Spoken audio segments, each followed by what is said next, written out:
My grandmother loved flowers. Roses, peonies, daffodils, but most of all, she loved iris. She and my grandfather owned a lot next door to their house that was big enough to build another house on, but my grandmother filled it with iris. One long, perfectly straight row after another of every color and shape of iris you can imagine. She spent her winter months scouring through flower catalogs, and when her eye fell upon an iris she had never seen before, she'd cry out with excitement, "Oh, Gina Ruth, come and look. Isn't this a beautiful iris?" In the spring, when her iris bloomed, people came from all over her small town to take in the beauty of her flowers. The flags, the very tall iris with multiple blossoms on one elongated stem, stood as tall as me when I was a little girl. I've seen pictures of myself, only my head barely showing over the top of the flags. My grandmother tended her flowers all year long.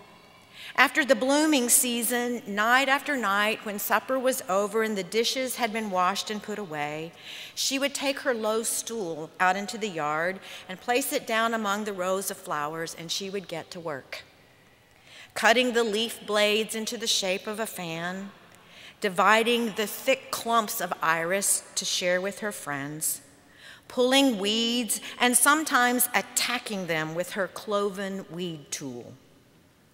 She despised weeds. They tarnished her well-tended beds. They marred the perfect symmetry of her rows. So it must be genetic.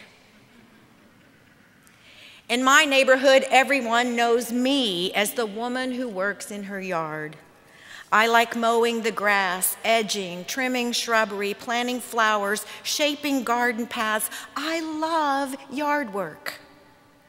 I cannot abide weeds. Weeds try my patience with their persistence, with their roots deep and hard to extract, are web-like and impossible to eradicate. Weeds can be so completely irritating and perverse. Just this weekend, I took my weeding bucket and my grandmother's weeding tools, and I set to work trying to reclaim my iris bed from some new prolific and dastardly weed. Weeds just make me crazy. Jesus tells a parable, and in it, the workers have focused on the weeds, wondering if the farmer has made some terrible mistake, if he's gotten bad seed. They go to seek the farmer's counsel by asking the obvious question. Well, exactly what do you want us to do with all these weeds? Well, whatever you do, the farmer replies, don't pull them up, because that only hurts the wheat. Let the weeds and the wheat grow up together, and when the harvest comes, it'll be easy to tell what's what. Then the harvesters will pull up the weeds and burn them, and the wheat they will gather into barns. We can hear this parable on so many levels, as a story about individuals or about families, as a story about nations or churches growing up together in relationship, good and evil side by side, so entangled in the field of life that one cannot be uprooted without damaging the others. Central to the parable, however, is the preciousness of the wheat. The farmer is very clear. No harm must come to the harvest. The farmer refuses to lose a single solitary grain of wheat to carelessness or impatience. The farmer postpones the demise of the weeds in order to allow for the maturing of the wheat. Now, one possible message one could take from this story is do not be a weed. Be wheat. For in the end, it is the wheat that God gathers into the barn. The challenge in thinking that way is that it promotes a focus on purity, on perfection, and that, in my experience, is not necessarily the best way to mature. The parable is also clear. God values the maturity of the harvest. Sometimes the most challenging weeds spring up in the lives of those who are trying with all their might to be wheat. Looking around, we notice that the same road that carries a family to church carries the one who drinks and drives and causes death. Selfish, ruthless people become the head of companies, while conscientious, generous employees get a pink slip. Jesus dies at 33, while Pilate lives a good long life. Where do those weeds come from? And what exactly are we to do about them? That seems to be, however, how life is given. A mixture of good and bad, of competing impulses and desires, weeds and wheat, all mixed up together. Consider Jacob. We meet him this morning a fugitive. His greed is finally catching up with him.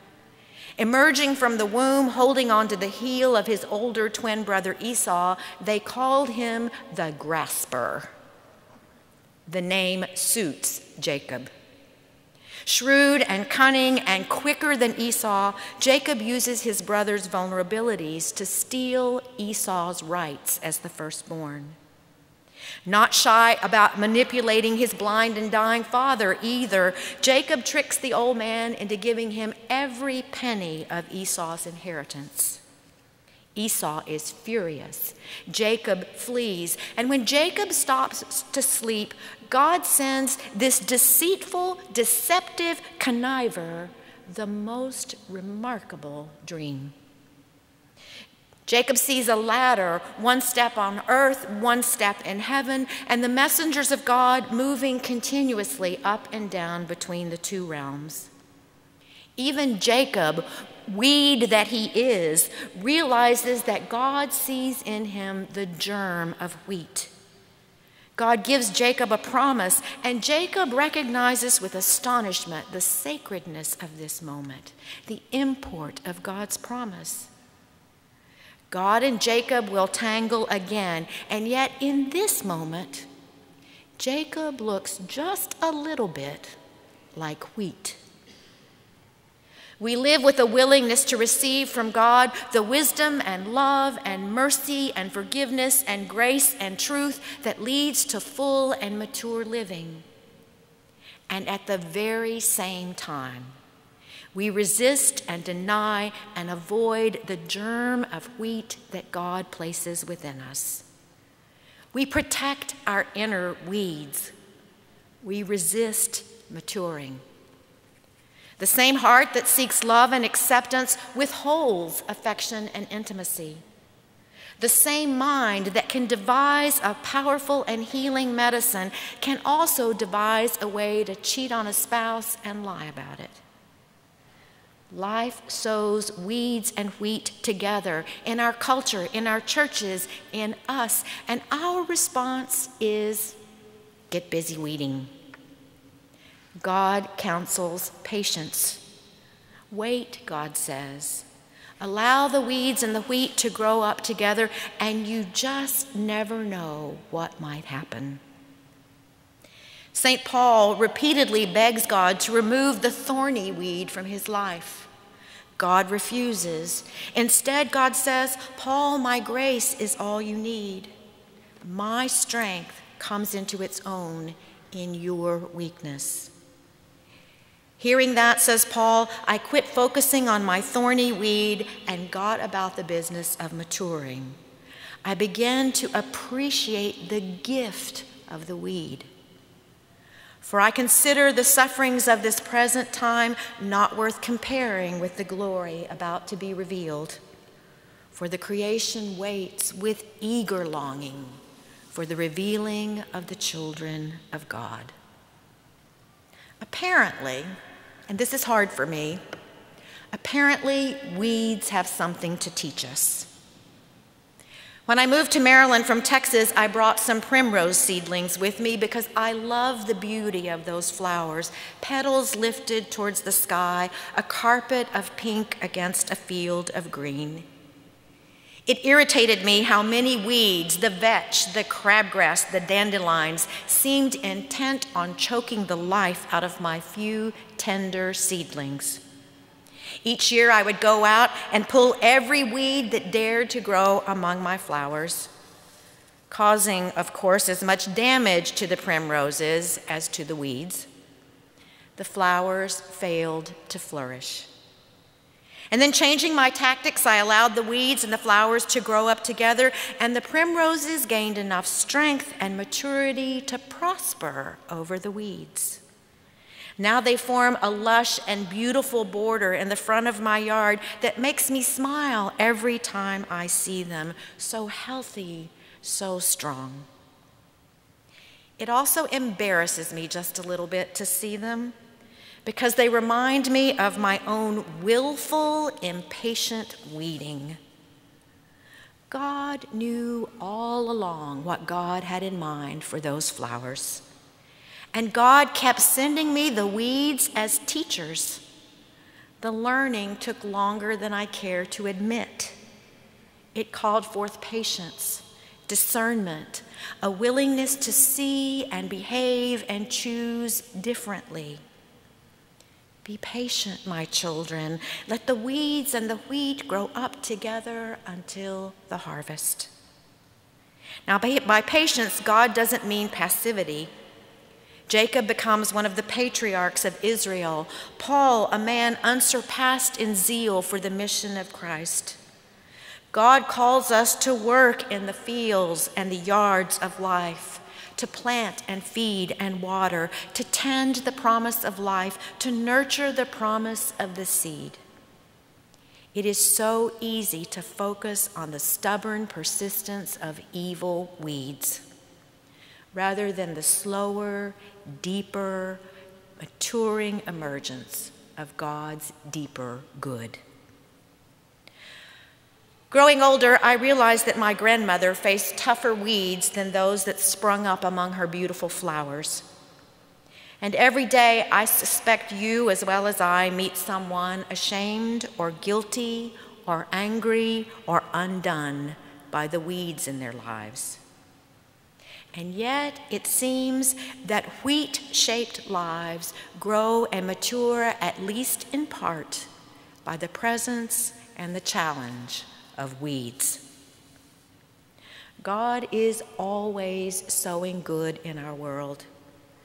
God is always sowing good in us, scattering gracious, wholesome seed, and sometimes when the weeds seem the thickest, God scatters the most. God's future moves towards the fulfillment of creation, a harvest of hearts, rich in love, full of compassion, formed in mercy. And God's future will prevail over any and every sort of weed. Amen.